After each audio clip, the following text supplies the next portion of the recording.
सरकार ने बढ़ाया गेहूं खरीदी का लक्ष्य। उत्तर प्रदेश, राजस्थान और बिहार जैसे राज्यों में 7 गुना अधिक होगी गेहूं की सरकारी खरीद।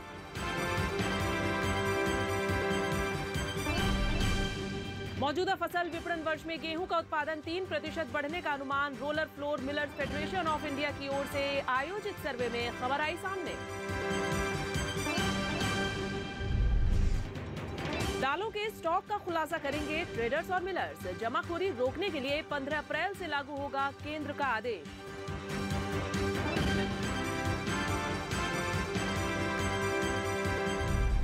नमस्कार, मैं हूं चेतना त्यागी। हमेशा की तरह आज एक बार फिर हाजिर हूं आपका पसंदीदा शो मंडी.com लेकर।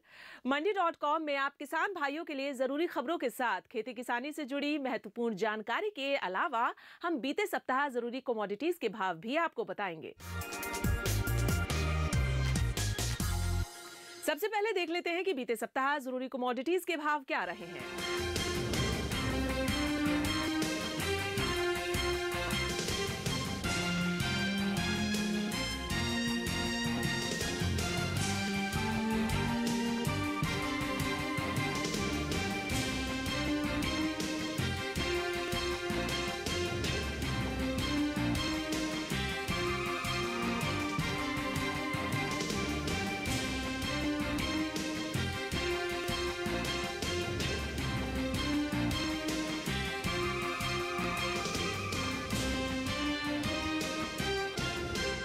और अब एक नजर डाल लेते हैं बीते सप्ताह की खेती किसानी की बड़ी खबरों पर। लोकसभा चुनाव की सरगर्मियों के बीच केंद्र सरकार ने उत्तर प्रदेश, राजस्थान और बिहार जैसे गैर पारंपरिक राज्यों में गेहूं खरीद में उल्लेखनीय वृद्धि करने की योजना का ऐलान किया है। खास बात है कि चालू विपणन वर्ष 2024-25 में गेहूं खरीद को 7 गुना बढ़ाकर 50 लाख टन करने का लक्ष्य रखा गया है। 3 राज्यों ने 2023-24 विपणन वर्ष के दौरान केंद्रीय पूल में केवल 6.7 लाख टन गेहूं का योगदान दिया है। वहीं केंद्रीय खाद्य मंत्रालय ने 2024-25 के लिए 310 लाख टन का कुल गेहूं खरीद लक्ष्य से 16% ज्यादा गेहूं खरीदने का लक्ष्य निर्धारित किया है। देश में 1 अप्रैल से शुरू मौजूदा फसल विपणन वर्ष 2024-25 में गेहूं का उत्पादन पिछले साल के 1057.9 लाख टन से 3% अधिक होने की संभावना है। Roller floor millers federation of India की ओर से आयोजित एक सर्वे में ये बात सामने आई है। ये सर्वे देश के 9 राज्यों के 84 जिलों में एग्री वॉच द्वारा किया गया है। फ्लोर मिलर्स का अनुमान केंद्र सरकार द्वारा लगाए गए अनुमान से अलग है। केंद्र के अनुमान के मुताबिक 2024-25 विपणन वर्ष में गेहूं का उत्पादन 1120.4 लाख टन हो सकता है, जो पिछले साल से 1.39% अधिक होगा। केंद्र सरकार दाल स्टॉक को लेकर सख्त हो गई है। सरकार ने जमाखोरी रोकने के लिए दाल आयातकों, मिल मालिकों, स्टॉकिस्टों, व्यापारियों और मिल प्रोसेसर्स के लिए 15 अप्रैल से सभी दालों के अपने स्टॉक का खुलासा करना अनिवार्य कर दिया है। केंद्र सरकार पहले भी स्टॉक लिमिट का खुलासा करने की सख्ती लगा चुकी है। केंद्र सरकार ने कीमतों को नियंत्रित करने के कई प्रयासों के बाद कस्टम ड्यूटी गोदामों में आयातित दालों को बड़ी मात्रा में स्टॉक करने या रोके रखने की शिकायतों के बाद सख्ती बढ़ाने का फैसला किया है। रिपोर्ट के अनुसार केंद्र ने सभी दाल आयातकों, मिलर्स समेत दाल व्यापार से जुड़े कारोबारियों को दाल स्टॉक का खुलासा करने को कहा है। इसको लेकर उपभोक्ता मामलों के मंत्रालय के अधिकारी स्टेक होल्डर्स के साथ बैठकें करेंगे। खाद्य सब्सिडी को लेकर केंद्र सरकार बड़ी तैयारी कर रही है। रिपोर्ट के अनुसार सरकार इसे कृषि मंत्रालय के बजट के अंतर्गत लाने पर विचार कर रही है। इसके पीछे तर्क ये है कि किसानों के लिए हर साल इतनी बड़ी राशि जारी होने के बावजूद इसे किसान हितैषी नीति नहीं माना जाता है, क्योंकि खाद्य कंपनियों को वास्तविक बिक्री रिकॉर्ड के आधार पर सब्सिडी का तकनीकी रूप से भुगतान किया जाता है। अगर ऐसा हुआ तो खाद पर मिलने वाली सब्सिडी किसानों को ही मिलेगी। अभी सब्सिडी मिलने के बाद कम कीमत पर किसानों को खाद दी जाती है। रिपोर्ट के अनुसार चुनौती भुगतान के तौर तरीकों को बदलने की भी है, क्योंकि खाद सब्सिडी में अब तक कोई प्रत्यक्ष लाभ हस्तांतरण नहीं है। खाद सब्सिडी किसानों के लिए सीधा लाभ है, इसलिए इसे कृषि मंत्रालय के अधीन लाने से पता चलेगा कि सरकार कृषि क्षेत्र पर कितना खर्च कर रही है। अगर आप आम के शौकीन हैं तो आपके लिए खुशखबरी है। इस साल आम के उत्पादन में बढ़ोतरी हो सकती है। ICAR सेंट्रल इंस्टीट्यूट फॉर सब ट्रॉपिकल हॉर्टिकल्चर से मिली रिपोर्ट के मुताबिक इस साल भारत के आम उत्पादन में लगभग 14% की बढ़ोतरी दर्ज की जा सकती है। इससे आम की पैदावार बढ़कर 24 मिलियन टन हो जाएगी। उम्मीद की जा रही है कि उत्पादन बढ़ने से पिछले साल के मुकाबले इस बार रेट भी थोड़ा कम होगा। मौसम विज्ञान विभाग ने अप्रैल मई के दौरान भीषण गर्मी पड़ने की भविष्यवाणी की है। हालांकि उससे आम की पैदावार पर बहुत ज्यादा असर नहीं पड़ेगा, रहेगा, बशर्ते किसान मई में फलों के झड़ने से रोकने के लिए सिंचाई का ध्यान रखें। आज भी भारत की आधे से ज्यादा आबादी कृषि और इससे जुड़े छोटे छोटे उद्योगों पर निर्भर है। इसीलिए सरकार भी अपनी जिम्मेदारी को देखते हुए अन्नदाताओं के जीवन स्तर में सुधार लाने के लिए अलग अलग योजनाओं पर काम कर रही है। आज हम मंडी.com में आप किसान भाइयों के लिए आर्थिक सुरक्षा की बात करने जा रहे हैं, लेकिन उससे पहले यहाँ रुकेंगे एक छोटे से ब्रेक के लिए।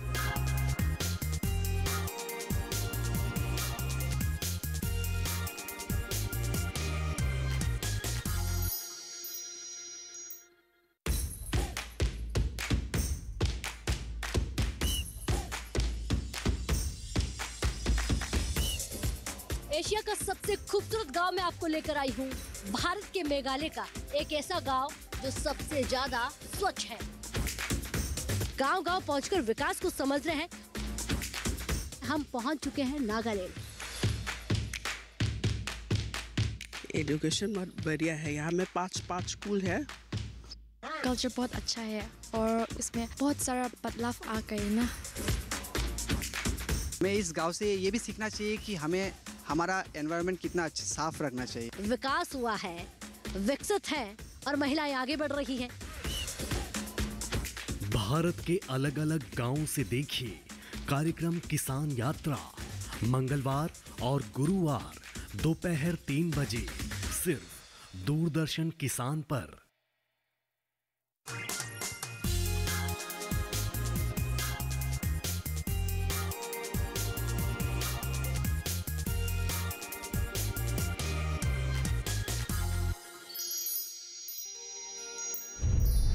एक बार फिर से स्वागत है आप सभी का मंडी.com में। और अब वक्त हो गया हमारी खास पेशकश खेती के सिकंदर का। देश के किसानों की आमदनी बढ़ाने के लिए सरकार कई तरह की योजनाएं चला रही है और उन योजनाओं की मदद से किसानों को लाभ भी मिल रहा है। किसान मानधन योजना के तहत सरकार किसानों को 60 की उम्र के बाद हर महीने 3,000 रुपए की पेंशन दे रही है। कैसे, देखिए मंडी.com के इस स्पेशल एपिसोड में। जवानी में तो हर एक का समय किसी न किसी तरह कट जाता है। सबसे ज्यादा दिक्कत बुढ़ापे में होती है। बुढ़ापे में इनकम का कोई साधन न हो तो जिंदगी बोझिल हो जाती है। दवाई के लिए भी दूसरों पर आश्रित होना पड़ता है। लेकिन सबके साथ ऐसा नहीं होता। जो लोग जवानी में सतर्क हो जाते हैं और समय रहते पेंशन स्कीम में कुछ निवेश करते हैं, उनका बुढ़ापा मजे में कटता है, क्योंकि उनके हाथ में हर महीने पेंशन के रूप में तय रकम आ जाती है। बुढ़ापे की सबसे बड़ी ताकत पैसा होती है। उम्र के उस पड़ाव पर आमदनी का कोई जरिया नहीं होता। ऐसे में बचाई हुई पूंजी ही काम आती है। अगर आप एक आम आदमी हैं या फिर खेतों में काम करने वाले किसान हैं और अपनी रिटायरमेंट लाइफ अच्छी तरह गुजारना चाहते हैं, तो आपको भी जल्द से जल्द पेंशन पॉलिसी ले लेनी चाहिए।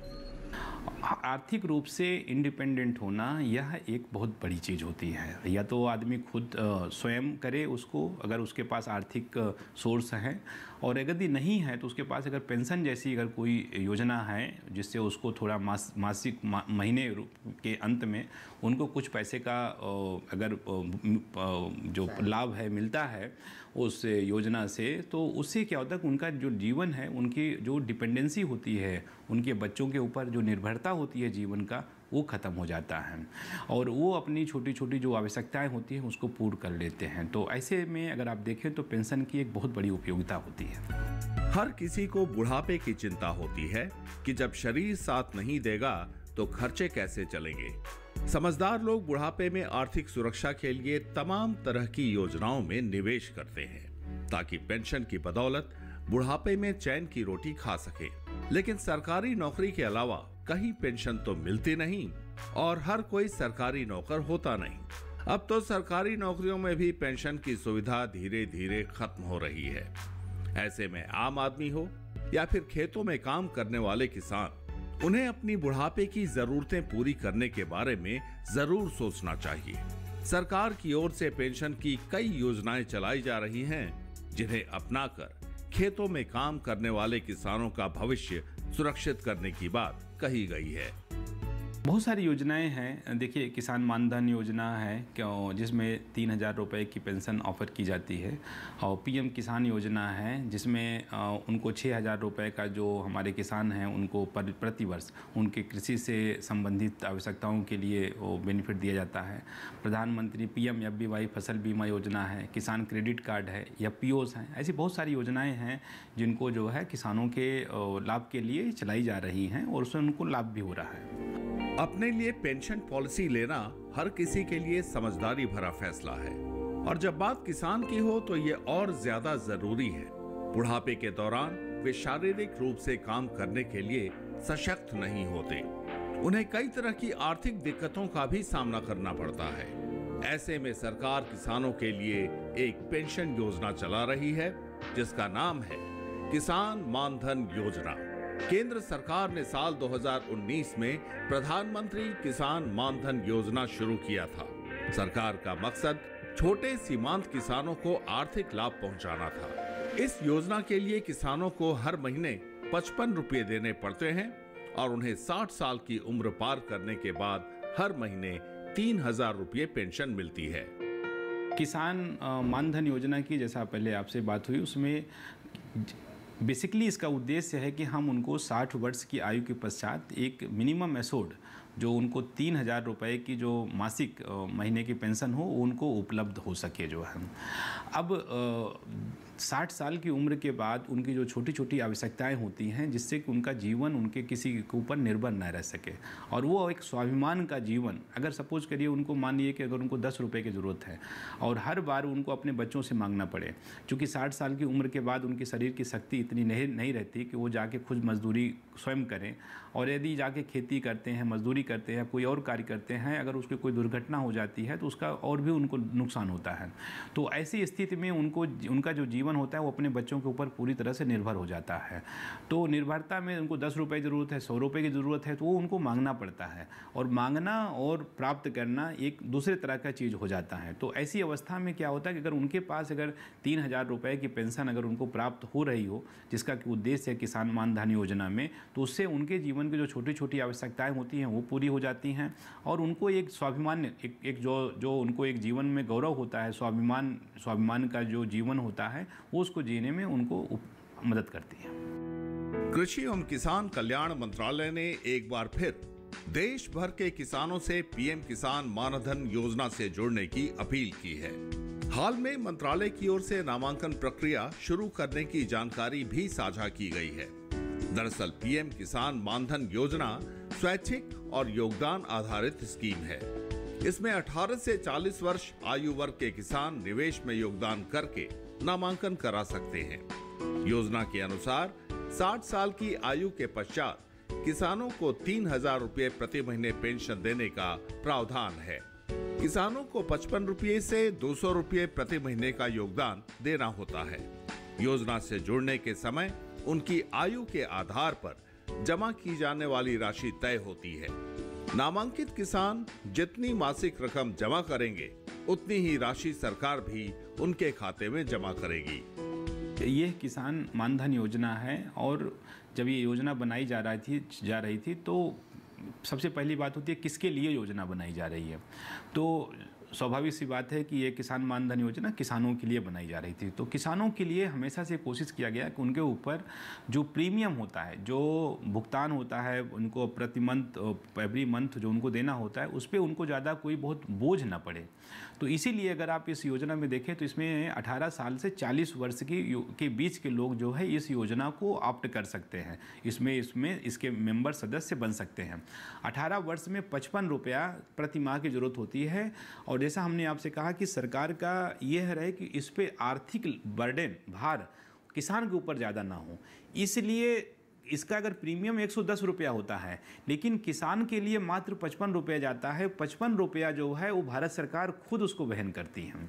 तो इसी तरह से 18 वर्ष के लिए 55 रुपये, 30 वर्ष आते आते उनका जो होता है प्रीमियम, वो करीब 100-200 रुपया बनता है। लेकिन उसमें 100 रुपया जो है वो किसान को देना होता है, 100 रुपया सरकार देती है। 40 वर्ष की आयु में जो उनकी जो प्रीमियम होती है वो 400 रुपया होती है, जिसमें 200 रुपया किसान देता है, 200 रुपया सरकार अधिकार देती है। तो इस तरह से 18 से 40 में देखिए तो अगर इसका 55 से 200 रुपया प्रीमियम होता है और उतना ही पैसा सरकार कंट्रीब्यूट करती है, जिससे कि ताकि किसानों को या जो भी जो व्यक्ति हैं उनके ऊपर आर्थिक भार बहुत अधिक ना पड़े जो। तो ये इससे और इसको जो है कंटिन्यू करना बहुत आसान होता है। और ये योजना में चूँकि ऑटो डेबिट होता है तो एवरी मंथ उसको जाके पैसा को देना नहीं पड़ता। तो वो आप अपना जब इसमें रजिस्ट्रेशन करते हैं तो उसमें कंसेंट देना पड़ता है और उस उनके अकाउंट में वो 55 से 200 रुपया जिस भी सदस्य की जो भी आयु होती है उसके हिसाब से वो प्रति मंथ उसका भुगतान हो जाता है और इतना ही सरकार जो है उसमें भुगतान करती है। समय का कुछ पता नहीं होता, कब कौन कहां हादसे का शिकार हो जाए कोई नहीं जानता। इस वजह से भी सरकार किसानों के लिए पेंशन योजना चला रही है। किसान मानधन योजना का लाभ पति पत्नी अलग अलग भी ले सकते हैं।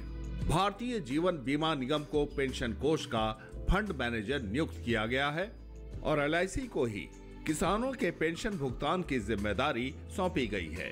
PM किसान योजना में मिलने वाली धनराशि को भी किसान सीधे PM किसान मानधन पेंशन योजना में योगदान राशि के रूप में जमा करा सकते हैं।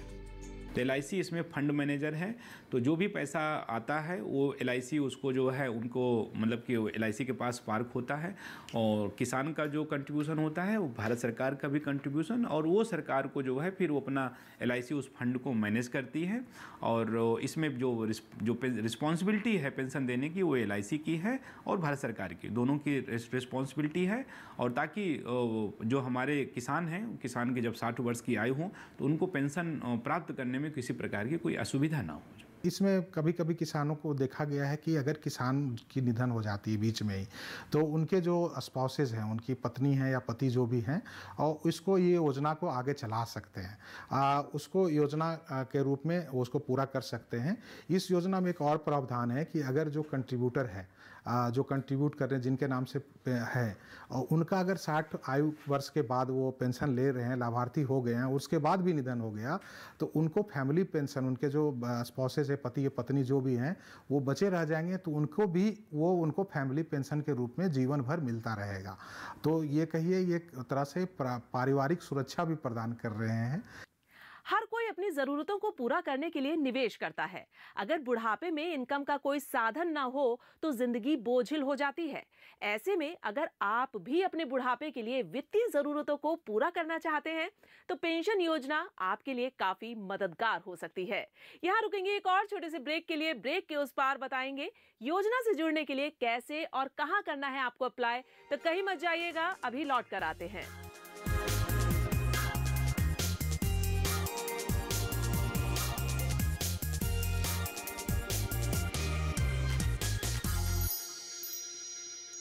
ये तो बर्बरता की हद है।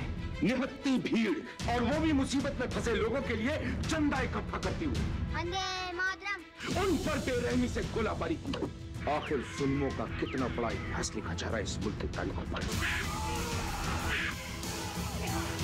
आज जो मेरे सीने में आग धधक रही है इसका अब एक ही जुनूनी मकसद है, कैप्टन जॉर्ज लिंडसे की मौत। सोमवार से गुरुवार रात 10 बजे सिर्फ DD नेशनल पर, देश का पहला चैनल, देश का अपना चैनल।